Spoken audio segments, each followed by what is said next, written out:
NEET 2026 में अब 6 महीने शेष बचे हुए हैं। आज मैं इस वीडियो में ये सब बातें नहीं करूंगा कि बेटा आज से तैयारी करना शुरू करो, तुम फर्स्ट रैंक आ जाओगे, विद इन 100 रैंक आ जाओगे, विद इन 50 रैंक आ जाओगे। 20 सालों से मैं पढ़ा रहा हूं नीट के लिए, जेई के लिए, मुझे पता है नीट की क्या गहराई है, कितना समय मांगता है। चूंकि बच्चे आप लोग मुझे फॉलो करते हो, मानते हो बातों को, इसलिए मैं आपको टाइम टाइम पर अवेयर करता रहता हूं। चूंकि मेरा कर्तव्य भी है अपने बच्चों को सतर्क करके रखना। चूंकि गुरु का यही काम होता है कि बच्चे को अलर्ट मोड पे रखो ताकि सिलेक्शन हाथ से न जाने पाए। तो ये सब बातें मैं नहीं करूंगा, लेकिन एक बात जरूर कहूंगा बेटा कि आज के डेट से तुम अगर तैयारी करना शुरू करोगे, मैं नहीं कह रहा हूं कि तुम टॉप कर जाओगे, विद इन 50 रैंक में आ जाओगे, ये मैं नहीं बोलने जा रहा हूं, लेकिन मैं ये बात गारंटी के साथ बोल रहा हूं क्योंकि ऐसा मेरे साथ कई स्टूडेंटों ने किया है। इस एक्सपीरियंस में मैं कह रहा हूं कि अगर आज से तुम तैयारी करना शुरू कर दोगे तो तुम सेलेक्ट हो जाओगे, एमबीबीएस बन जाओगे, जीएमसी तुम्हें जरूर मिल जाएगा, इसमें कोई शक नहीं है। क्योंकि पीसी सर का कोई पहचान नहीं था, बच्चों ने इतनी बड़ी पहचान बनाया है, इतना बड़ा गुडविल बनाया है, ये सब बच्चों की देन है। मेरा कोई पीसी सर का इसमें कोई योगदान नहीं है, सब बच्चों का योगदान है, आप लोगों का योगदान है। इसलिए बेटा ये बात दिमाग में डाल लो कि अब हार्ड वर्क करने का वक्त आ गया, यही पढ़ने का सही समय है, पढ़ने का पीक टाइम आ गया है। इस समय एक एक सेकंड सदुपयोग करो ताकि तुम्हारा टाइम खराब ना हो।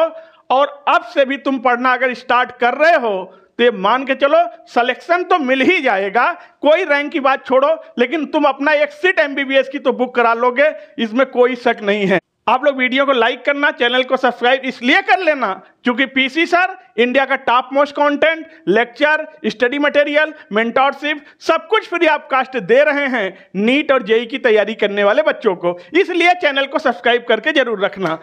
हम बात करना चाहते हैं, बच्चे वो पूछते हैं सर कितने क्वेश्चन को लगा लें कि इसने क्वेश्चन लगाने के बाद सिलेक्शन सिक्योर मोड में आ जाए। बेटा एक चीज याद रखना, कितने क्वेश्चन लगा लो इस पे सिलेक्शन डिपेंड नहीं करता है। सिलेक्शन डिपेंड इस पे करता है कि जो भी चैप्टर पढ़ रहे हो उस चैप्टर में तुम्हारा पकड़ कितना अच्छा है।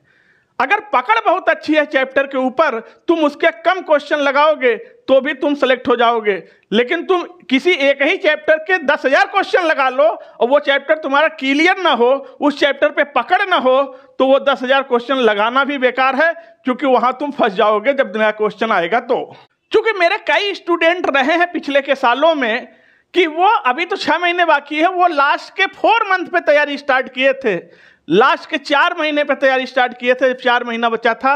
उन 4 महीनों में उन बच्चों को केजीएमसी मिल गया था, कानपुर जीएसबीएम मिल गया था, मौलाना अब्दुल कलाम मिल गया था, ये मेडिकल कॉलेज उन्हें मिल गए थे। इसलिए कह रहे हैं कि अभी तुम्हारे पास टाइम है, अगर तुम अच्छे से तैयारी कर ले गए तो तुम्हें सिलेक्शन तो हो जाएगा। लेकिन तुम्हें एक बात याद रखना है कि एनसीईआरटी की लाइन बाय लाइन, एनसीईआरटी की लाइन बाय लाइन, एनसीईआरटी का डायग्राम, एनसीईआरटी का डेटा, एनसीईआरटी का पैराग्राफ, एनसीईआरटी में अगर जो टेबल बने हुए हैं, टेबल में जो भी डेटा लिखा हुआ है उस डेटा के साथ इन्हें तैयार करो और उन्हें लिख लिख के तैयार करो। क्योंकि मैंने पहले एक बार कहा था कि सबसे पहले चैप्टर वाइज टेस्ट दो, फिर टॉपिक वाइज टेस्ट दो, इसके बाद सब्जेक्ट वाइज टेस्ट दो, फिर मॉडल टेस्ट दो। तो अब तो भैया topic wise, chapter wise test देने का समय चला गया। अब आपको मॉडल टेस्ट देना है, फिजिक्स, केमिस्ट्री, बायोलॉजी के पूरा होल सब्जेक्ट का टेस्ट एक ही साथ देना है और देखना है क्या परफॉर्मेंस बन रहा है। और एक चीज याद रखना, टेस्ट जब भी दो तो अपना एनालिसिस भी करो, कहाँ पर तुम्हारी कमियां हैं और उन कमियों को राइट डाउन करो, उन्हें रिमूव करने की कोशिश करना। और हर सब्जेक्ट में तुम्हारा खुद का अपना शॉर्ट नोट होना चाहिए। शॉर्ट नोट का सेंस है कि मान लो आप इलेक्ट्रोकेमिस्ट्री पढ़ रहे हो या नर्वस सिस्टम पढ़ रहे हो या मैकेनिक्स में पढ़ रहे हो, रोटेशन, सर्कुलेशन, चाहे जो भी पढ़ रहे हो, उसका एक शॉर्ट नोट तुम्हारे पास जरूर होना चाहिए, फार्मूला लिस्ट होना चाहिए, क्योंकि कम समय में हम फटाफट सारी चीजें रिवाइज कर पाएं। ये चीज आपको शुरू से लेकर चलना पड़ेगा, तभी आप अच्छा कर पाएंगे। क्योंकि YouTube पे बहुत सारे लोग ऐसा भी वीडियो बना देते हैं कि लो 90 दिन में टॉप कर जाओगे नीट। भैया कैसे कर जाओगे, कैसे करा रहे हैं, उनके बारे में कोई कमेंट नहीं करना चाहता, क्योंकि ये सब बातें केवल कहने की बातें हैं। जब तक नीट और जेई जैसा एग्जाम पूरी गहराई का एग्जाम है, कंप्लीट टाइम मांगता है, कंप्लीट सिलेबस है, तब जब आप वास्ट सिलेबस पे पढ़ोगे, डिटेल स्टडी करोगे तो सिलेक्शन निकल पाता है। हाँ, एक चीज जरूर होता है, कभी कभी अगर आपका चैप्टर पर पकड़ है, मान लो इंटर आप रिसेंटली पास आउट किए हैं, तो याद रखना जो बच्चा इंटर तुरंत पास आउट करके निकला है उसका ब्रेन अभी ताजा ब्रेन है। जो ताजा ब्रेन है, ताजा ब्रेन का मतलब सेंस है कि जो 3 साल से तैयारी कर रहा है उसके दिमाग में उतनी चीजें नहीं कैच हो रही हैं। जो अभी इंटर पास आउट करके आया वो कैचिंग पावर ज्यादा है और उसके दिमाग पर प्रेशर कम है, इसलिए वो सिलेक्शन जल्दी पा जाता है। और जो कई साल से तैयारी कर रहा है उसको सिलेक्शन पाने में टाइम लग सकता है, उसके साथ फिर धोखा हो सकता है।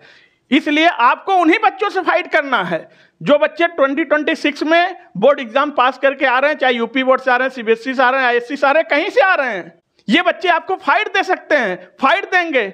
इसलिए आपको अवेयर रहना है, क्योंकि आप कई साल तैयारी कर लिए हो तो आपके पास एक्सपीरियंस है, लेकिन उनके पास एक्सपीरियंस नहीं है, लेकिन उनका माइंड फ्रेश है, कैचिंग पावर ज्यादा है। इसका आपको भी ध्यान देना होगा, क्योंकि एक कहावत है, old is gold but new is diamond.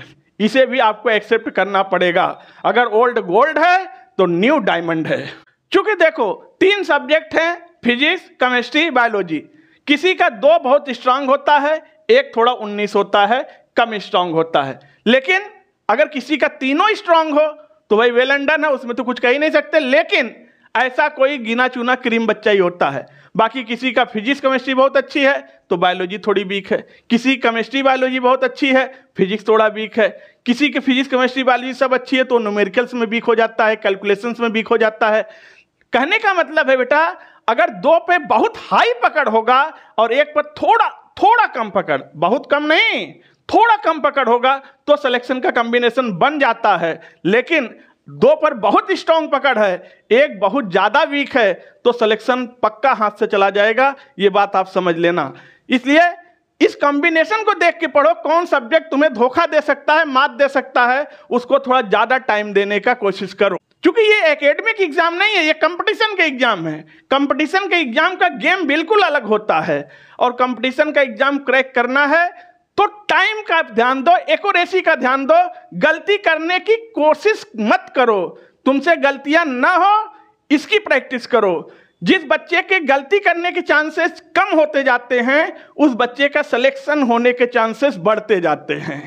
यह फार्मूला होता है। और अगर गलती करने के चांसेस बढ़ेंगे तो सिलेक्शन के चांसेस रिड्यूस होने लगते हैं कंपटीशन में।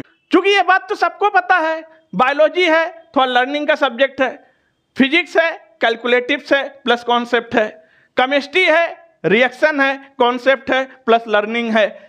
तो इन चीजों को, सारी चीजों को मैनेज करने का कला तुम्हें आनी चाहिए।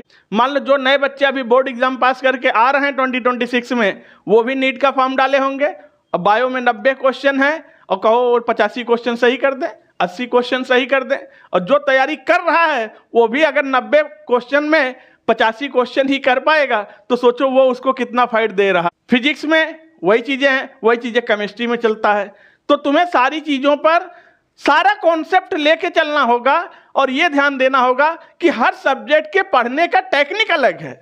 बायोलॉजी ज्यादा याद ही करना है, केमिस्ट्री रिएक्शन की प्रैक्टिस होना चाहिए, फार्मूला होना चाहिए और कॉन्सेप्ट पे पकड़ होना चाहिए। फिजिक्स कैलकुलेशन बहुत अच्छी होनी चाहिए अगर न्यूमेरिकल पे पकड़ बनानी है और कॉन्सेप्ट पे क्लियरिटी चाहिए। तो फिर आज की वीडियो को यहीं पे रखते हैं। आप लोग वीडियो को लाइक कर देना, चैनल को सब्सक्राइब कर दो, एक प्यारा सा कमेंट करो।